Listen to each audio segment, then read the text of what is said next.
यहाँ नेचुरल धारोहरू बन्दैछ। दाइ यो ठाउँको नाउँ के हो? चौथा भन्ने ठाउँ है। हामीले हामी चौथा भन्ने ठाउँमा पुग्यौँ। सानो बजार रहेछ। यहाँदेखि हामी के अरे त्यहाँ कहाँ अरे अब काभ्रा हुँदै न्युरीघाट कुन यो हाइवे जाने हो? यो भने सर्टकट बाटो पनि छन्। यही हाइवे अट्लिन जान्छ, सर्टकट बाटो पनि छ। त्यहाँबाट मान्छे छ त्यहाँ सिकाउँदैछ। के अरे पहिला चाहिँ हामी हिँड्दाखेरि चाहिँ यतापट्टिको रोड जानु पऱ्यो होइन? यतापट्टि जानु पऱ्यो होइन? यहाँबाट तल सिधा गएर मुडेर सिधै यता गनुहोस् दाइ। धेरै धेरै धन्यवाद छ। लोकल भाले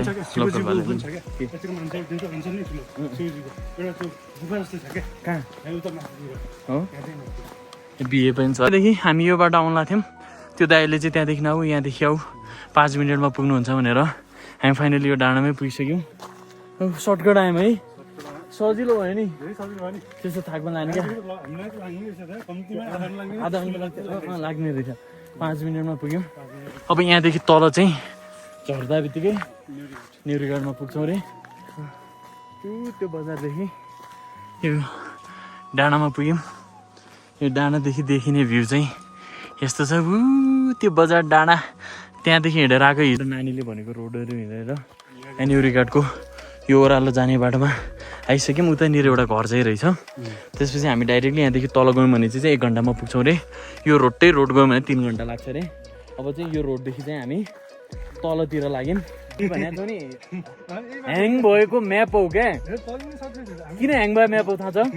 जहाँ हिजो पनि जाँदाखेरि म यो बाटो आयौँ, जानुभन्दा छिर्नुभन्दा अगाडि चाहिँ के भन्छौ तिमीले?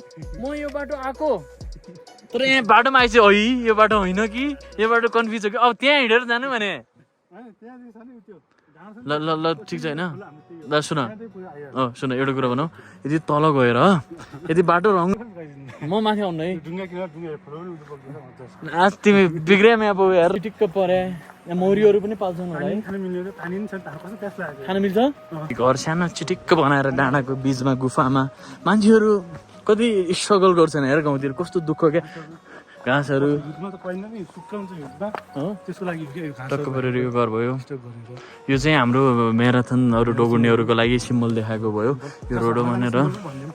धारा जाने सिम्बल भयो मेनली। यो हिँडेर आउनु भयो भने यहाँदेखि तल गयो भने त्यो पावर हाउस जस्तो ठाउँमा जाने भयो। तलबाट बत्ती पनि ल्याएर रहेछन् नि, ल्याएर रहेछ नि। यो चाहिँ घर एउटा चिटिक्क परेको भयो। यो घर पनि वा यार पुरानो घरहरू है, कस्तो राम्रो देख्ने है। पानी प्यास यस्तो लागिरहेको छ। ओहो नेचुरल धारो। उ त्योहरू मौरी होला, मौरीको घारहरू भयो। पानी खाने चाहिँ हाम्रो यस्तो ठाउँ रहेछ पानी खानुको लागि चाहिँ। यो खाने पानी हो। यता हेर त, खाऊ त। ओह माई गड हजुर। चाहिँ अब योदेखि तल रे हामी त्यो डाँडाको त्यो घर भएको बाटो हामी यहाँ पुगिसकेका छौँ। यहाँ तल पुगिसकेका छौँ। तल रोडमा यो बाटो हिँड्दाखेरि अब चाहिँ हामी यहाँ घट्टनिर पुग्यौँ। यो चाहिँ घट्टको भित्रको भयो। उता भित्रनिर यो चाहिँ घुम्नेवाला भयो। यो चाहिँ पुरानो ढुङ्गाको सिलेटहरू भयो। सिलेट भन्छन्।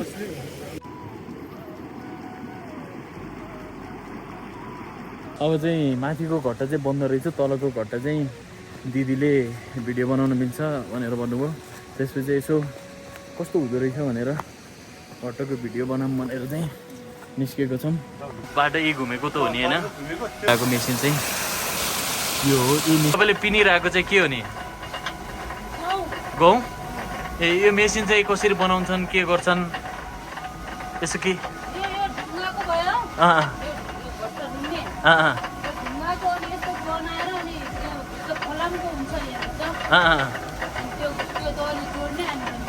अनि पानीले चाहिँ तल घुमायो भने चाहिँ यो तलको माथिको भाग चाहिँ घुम्ने भयो।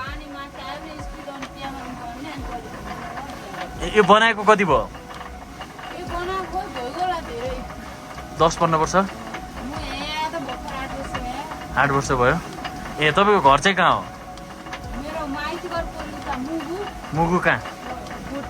ए ए ए यसमा चाहिँ के पिन्न मिल्छ नि यसमा?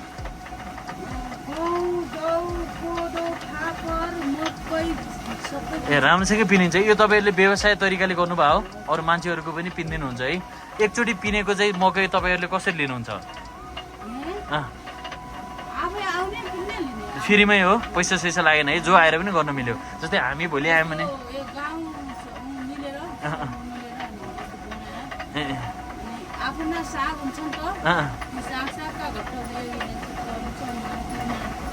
हुन्छ दिदी, हस् धेरै धेरै धन्यवाद छ है त। यो चाहिँ कस्तो रहेछ भने दिदीले भन्दाखेरि चाहिँ हामीले अलिकता बुझेको कुरा के हो भने जस्तै यहाँतिर नजिकमा भएको गाउँहरूको मान्छेहरूले चाहिँ गाउँको मान्छेले मिलेर चाहिँ आफ्नो घट्ट मिलेर बनाउने रहेछन्। त्यो घट्टामा चाहिँ यो गाउँको मान्छेले चाहिँ जतिले पनि आफ्नो अन्नहरू ल्याएर चाहिँ यहाँ पिन्दा पैसा नलाग्ने फ्री हुने रहेछ, सबैको लागि साझा रहेछ। पुरानो स्टाइलको यस्तो रोड नआएको गाडी नआएको ठाउँमा पनि यस्तो राम्रो तरिकाले पहिल्यैदेखि बनाएर यसरी काम गर्नु एकदम हुन्छ नि ट्रेडिसनल कुरा क्या, एकदम प्योर ट्रेडिसनल क्या। अब अहिले मान्छे के गर्छ मेसिनमा लिन्छ गर्छ, पहिलाको मान्छेले कसरी सोचेर काठको बनाएर गरेको रहेछ नि है, एकदम खुसी लाग्यो यो हेरेर। यस हाम्रो पुरानो कल्चर पुरानो ट्रेडिसनहरूलाई हामीले प्रमोट गर्नुपर्छ, हामीले सबै कुराको एक्सप्लेन गर्नुपर्छ। यो कुरालाई प्रमोट गर्दा रियल नेपाल चाहिँ झुल्किने गर्छ जस्तो लाग्छ। हामी त्यो डाँडाको त्यो घर थियो नि, त्यो घरदेखि डाइरेक्ट तल झरेर यहाँ यहाँ घट्टहरूलाई हेरेर के कस्तो रहेछ भनेर चाहिँ आएको। अब चाहिँ हिँड्ने बाटो चाहिँ योदेखि चाहिँ अगाडि हिँडेर जानु। यो तल हो कि फेरि माथि हो? तिमी त फेरि अब फेरि उता बिचमा पुगेर के भन्छौ तिमीले? थाहा छ, जुम्लैसम्म थाहा छ होइन?